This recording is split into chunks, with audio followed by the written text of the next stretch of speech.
To'xta birodar. Alloh azza va jalla uchun bir bas to'xta, nafas ol. Bu dunyoga faqat shu uchun kelmagansan, tushun. Ibodat ham qil. To'xta, masjidda azon aytilyapti. Bir kir, sajda qil, Allohda rizqingni so'ra. Alloh g'oyibidan sen g'izillab topayotgan pulingni oyog'ing tagiga qalashtirib tashlaydi. Ishonmaysanmi shunga?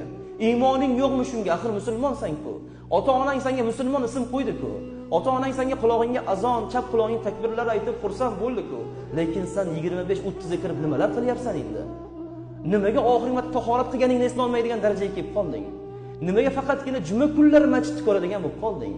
Nimaga faqatgina jamoatga juma kuni keladigan bo'lib qolding? Qanaqa ummat bo'lding sen? Qiyomat kuni Allohning oldiga borganda nima deysan? Qanaqa qilib jamoatni qoldirmagan Rasululloh bilan bir safda turmoqchisan? Qanaqa qilib Abu Bakr Siddiqlar, Umar roziyallohu anhular bilan yelka-yelka turishlikka sen o'zingni loyiq deb bilyapsan? Nafsing seni aldab ketmadimi? Nafsing seni domiga tortib ketmadimi? Oyog'ingdan chalib ketmadimi?